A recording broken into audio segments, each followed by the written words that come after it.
Welcome to ALZ Talks. I'm Rebecca Edelmayer, Senior Director of Scientific Engagement with the Alzheimer's Association. Today we'll be talking about new FDA-approved treatments for Alzheimer's disease.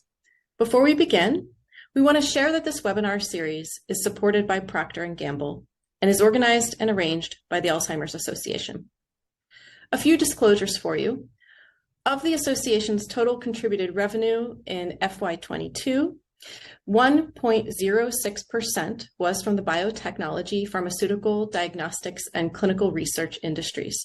The Alzheimer's Association does not receive any money from the sale of these treatments, and more details are available publicly at www.alz.org/transparency. Please take a moment to review our speaker disclosures today.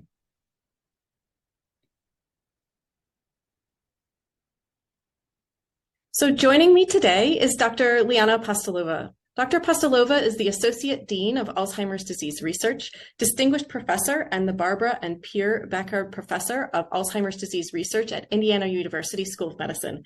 She is an internationally recognized clinical investigator and the lead principal investigator of the Longitudinal Early Onset Alzheimer's Disease Study, otherwise known as LEADS.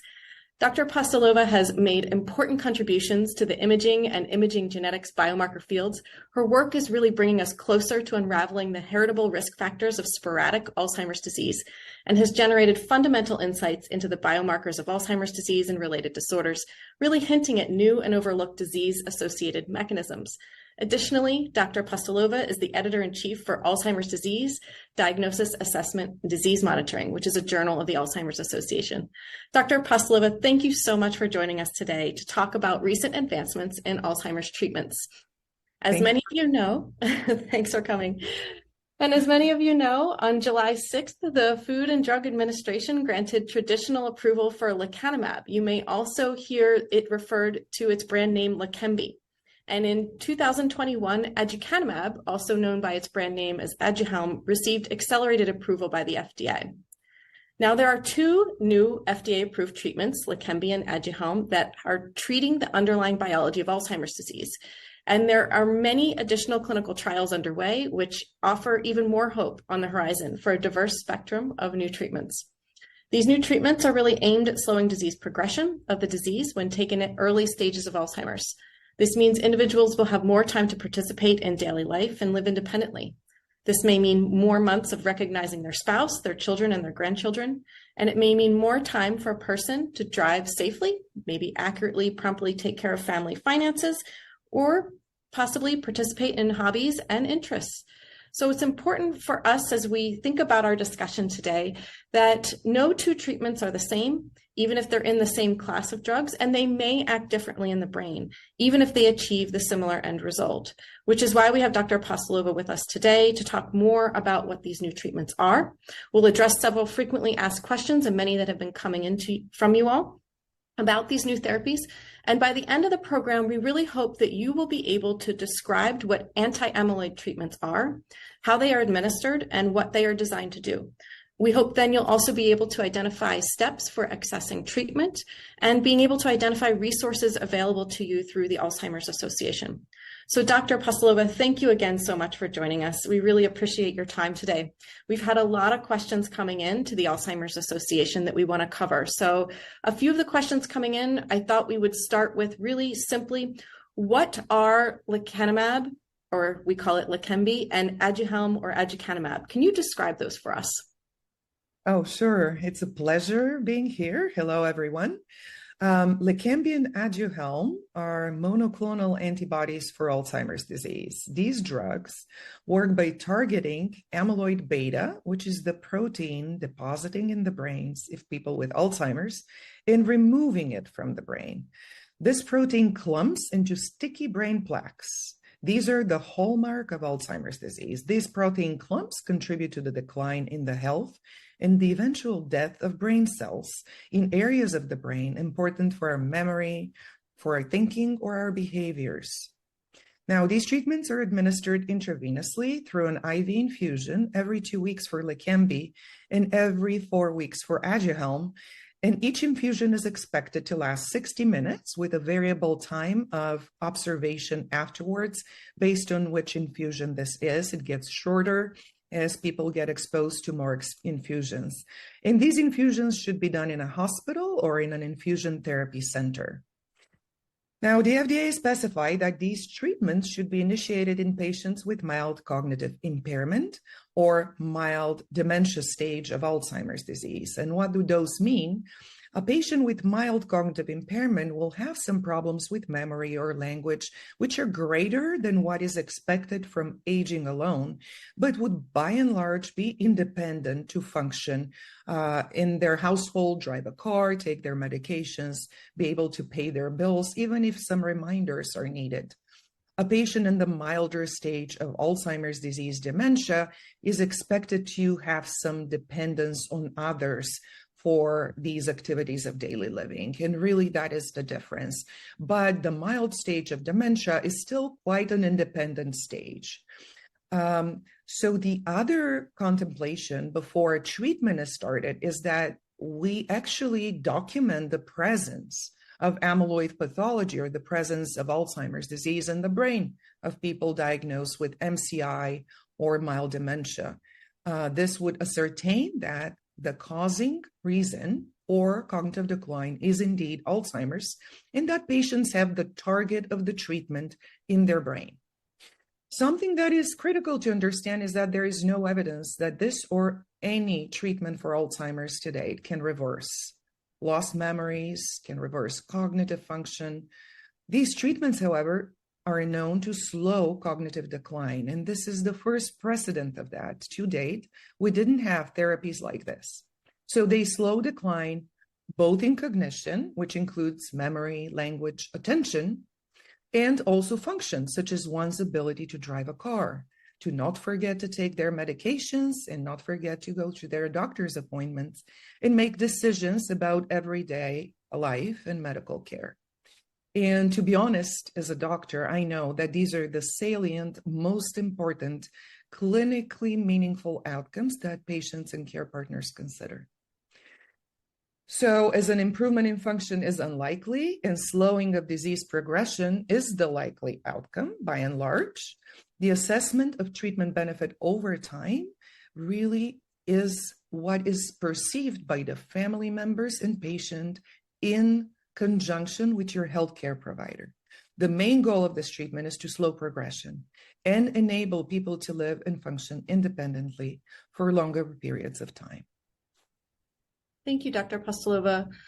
I think that was a lot of really good information to start us off today. Another question that we had come in just now is, what did we learn from the clinical trials? How do we know that these drugs are doing what they say they're doing? Great question. Lecanemab and ADUHELM were studied in people living, as I mentioned, with mild cognitive impairment due to Alzheimer's or mild dementia due to Alzheimer's. So there is the requirement for amyloid pathology in the brain. And these treatments, again, work by attaching to and removing these deposits of the toxic amyloid protein. Now, these treatments bind to different parts of the protein, work a little differently, but by and large, they all remove these toxic protein buildup. This has been shown in clinical trials to also slow disease progression. Now, these treatments have been shown to change the course of disease in a meaningful way for people in the early stages, giving them more time to practice in daily life and live independently. In other words, clinical trial participants who received anti-amyloid treatments experienced reduction in cognitive decline observed through measures of cognition and also reduction of functional decline. Examples of cognition are memory, orientation, language functions, and examples of functional measures are conducting personal finances, performing household chores such as cleaning, driving a car, being responsible for taking one's medication. Now, something that needs to be mentioned is that we have only studied these drugs in clinical trials up to 18 months. So we have a lot more to learn about the impact of these treatments on disease progression beyond 18 months. This is why we actually need to study clinical therapy in real-world settings. While we prescribe it to our patients, we would need to follow and collect data from these patients in order to make conclusions about the safety and the duration of the treatment, potential stopping of the treatment, all of the unanswered questions that we have. And we need to study these treatments in broader populations and across a variety of clinical practices as well. Again, Leqembi and aducanumab are not cures, but we do believe that they will be a component of effective therapy for many people. And in the future, anti-amyloid treatments may be combined with other newly approved approaches to treat Alzheimer's so that we have an even more powerful effect. Now, that's helpful that you were able to describe many of the potential benefits that a patient may experience by taking these new treatments, but I think it's important that we also discuss what the potential side effects may also be. Can you talk a little bit more about some of the potential side effects that were identified in the clinical trials? Side effects. All drugs have side effects. Anti-amyloid treatments are no different. These treatments are infusions, and they can cause allergic reactions, like any other infusion or any other oral or otherwise administered drug on the market. Side effects specific to these drugs, though, include changes in the brain that we have coined as amyloid-related imaging abnormalities, or ARIA for short. ARIA are common side effects that typically doesn't cause symptoms, but when it does, on occasion, it can be serious. ARIA represents as temporary swelling in parts of the brain that usually resolves over time. And some people may also have small spots of bleeding in or on the surface of the brain with the swelling. And even when they do, most people still do not have symptoms. Yet a small percentage might have symptoms with ARIA, and those are something like headache, dizziness, nausea, confusion, or vision changes. And these are important side effects. They're rare, but we need to educate our patients and their care partners, families, and outside physicians about these symptoms. So there is increased vigilance of the symptomatic appearance of ARIA and prompt treatment. Now, what about factors that could potentially elevate the risk from those side effects? And one has been recognized, and that is the most common gene for Alzheimer's disease, called apolipoprotein E, or ApoE. Some people carry a specific version of this gene known as ApoE4 that causes increased risk for ARIA. So the FDA encourages us, physicians, to test for the ApoE4 status prior to initiating treatment and counsel our patients and their families about their more individualized risk of ARIA. And also, of course, bring up all the characteristics of ARIA in clinical presentations, should it be symptomatic. So this is very important. These are the most important side effects. There are some others which occur rarely and are fairly standard across multiple treatments, not specific to the brain. And those should also be advised by practitioners to their patients. And we need to have this discussion. We need to know that the risk-benefit ratio is right for the patient and the family, and the treatment plan is right for them. So decision-making is going to fall on the triad: a patient, a care partner, and their physician. So I know we're talking about two of the new FDA-approved drugs, Leqembi and ADUHELM, today. We've talked a bit about their potential benefits, a bit about their potential side effects. Could you tell us a little bit more about what may be the same or different between these two medications? Yeah, sure. That's a good question again. So both drugs remove amyloid plaques. Both drugs are FDA approved. However, one, Leqembi, has a traditional FDA approval, which is a more broad approval, if you will. And ADUHELM has an accelerated approval, which makes access to this treatment more limited. While monoclonal antibodies that target amyloid in the brain belong to the same class of treatment, no two treatments are the same. Each one works a little differently. They may attach to a different part of the amyloid protein molecule, different parts of the amyloid clumps, that is the plaques. They might work at a different stage of the plaque formation. Regardless, at the end, they all achieve the same end results, removing plaques from the brain and having an impact on cognition and function, or in other words, slowing progression of the disease. A difference might be also the administration. They're both administered intravenously, but lecanemab is given every 2 weeks and aducanumab is administered every 4 weeks. Also, the risk from amyloid-related imaging abnormalities, or ARIA, requires monitoring with MRI. As I mentioned, sometimes, most often, ARIA is asymptomatic and would only be observed on imaging of the brain with an MRI. So there is a prescribed schedule of MRI throughout the treatment, and this may be slightly different from one agent to the other. But this is not probably going to affect and be a major reason for patients to choose one over the other. It might be the side effects, the frequency of the infusions. Those things might be what weighs in as people consider which agent to prefer.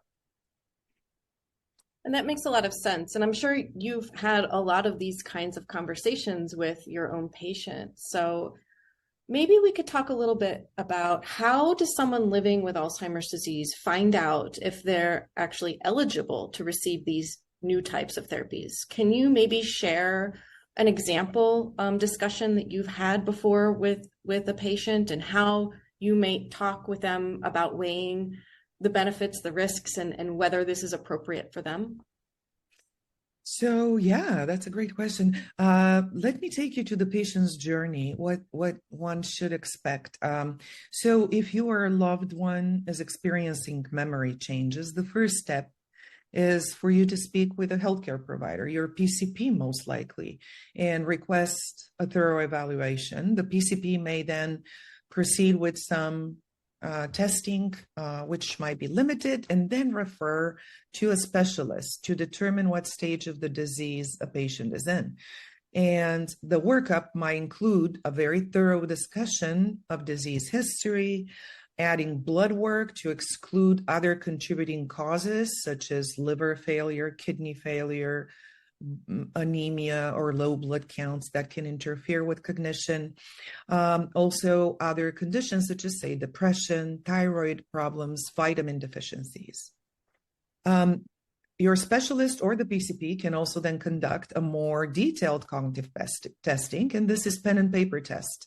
And this is going to establish the presence of objective cognitive decline, which means that when one is compared against their peers, there is further decline than what's expected from aging alone.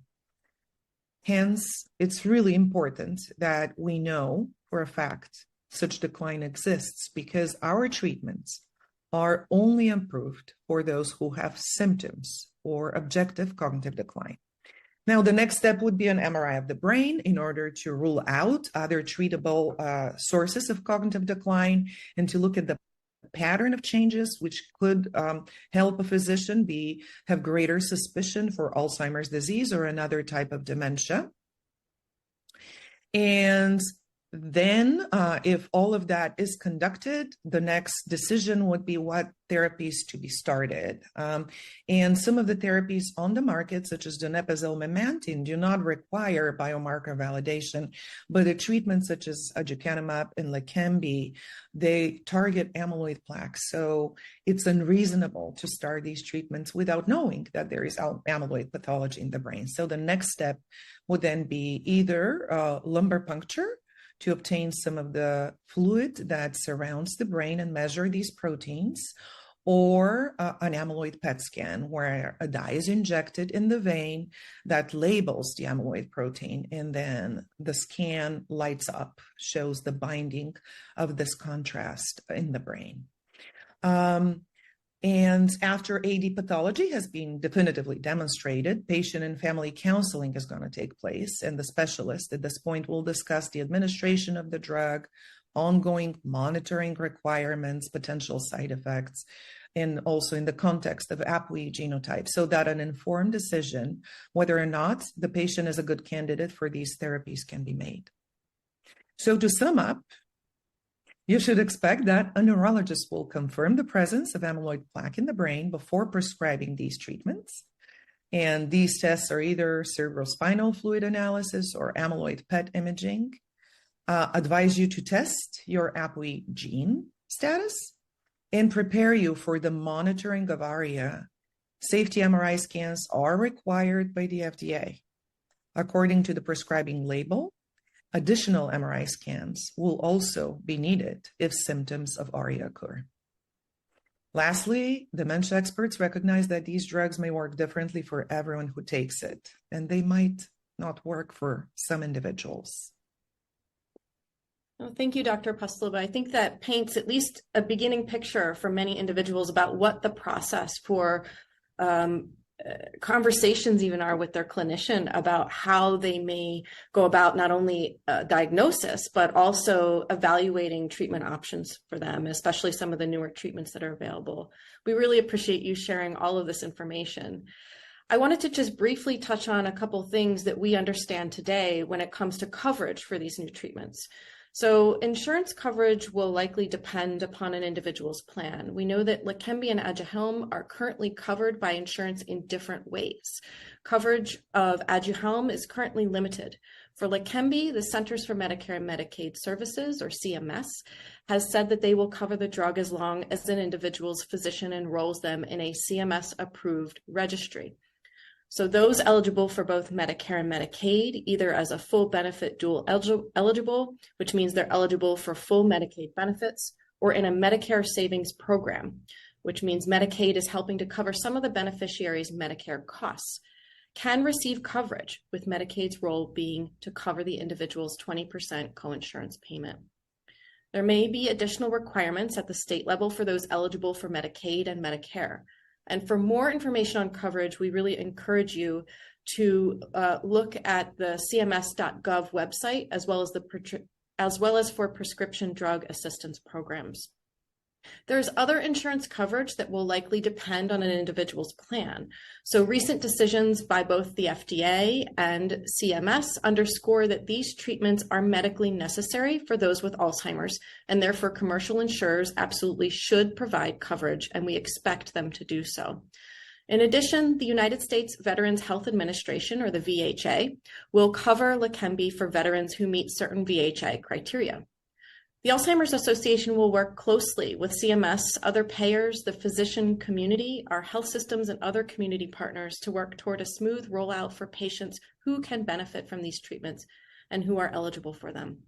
We know that it's very important that early detection and accurate diagnosis is key to making sure individuals get on an appropriate treatment path. Approvals of these new therapies really makes early detection and diagnosis even more critical to ensure that individuals receive the most benefit. As Dr. Apostolova pointed out, these drugs are approved for individuals with mild cognitive impairment due to Alzheimer's disease and mild Alzheimer's dementia. These are early stages of the Alzheimer's continuum. And the early and accurate detection is also essential because these individuals that were studied in clinical trials with these new drugs were living at those earlier stages of disease. So accurate diagnosis allows individuals with the disease and their caregivers to better manage medications, consider new treatments, as we've just discussed today, build their care team, manage other comorbidities or health conditions that they may have, and receive counseling or other support services, maybe even creating advanced directives and addressing other safety concerns like driving and other things around the house that may cause concern as an individual progresses through the disease process. We must really ensure that all individuals with Alzheimer's at every stage of the disease receive high-quality comprehensive care, including access to appropriate medications, care planning, management, and coordination. And we want to make sure that caregivers get the support they need. These drugs, I think, as Dr. Apostolova noted to you, are really meant to be a complement to comprehensive care. when appropriate. They're not a substitute for care. And so the association takes this very seriously as being there in your communities to be able to help provide support whenever needed. As the world's largest nonprofit funder of Alzheimer's and dementia research, we also understand the enormous significance of these approvals and also the need to continue to advance potential treatment avenues for all individuals living at all stages of Alzheimer's and other dementia. We recognize the need to continue to study these treatments in real-world clinical settings outside of clinical trials. As Dr. Apostolova noted, we've only studied these medications for 18 months in clinical trials, and there's much more we still need to learn. And this is why the Alzheimer's Association has actually launched the Alzheimer's Network for Treatment and Diagnostics. We call it ALZNet. This is a way for the current FDA-approved medications to be followed in real-world clinical settings. So drugs like lecanemab and aducanumab also can be followed in individuals in a variety of clinical studies to study their long-term safety as well as their effectiveness on cognition and function over time. This is a voluntary provider-enrolled patient registry that collects information on treatments for individuals that are being evaluated for or treated with Alzheimer's disease therapies. The association has many resources for you. We want to make sure that you're aware that we are available 24/7. We have a helpline for anyone that has questions. You can reach us at 1-800-272-3900. We have specialists that are available round the clock, 365 days a year, who can really provide assistance in over 200 languages, thanks to our bilingual staff and translation services. They can help with things like learning about the symptoms of Alzheimer's and other dementias, finding local programs and services, or connecting you with your chapter, speaking confidently with master's level clinicians for decision-making support, crisis assistance, and education on issues that families face every day. We are here for you.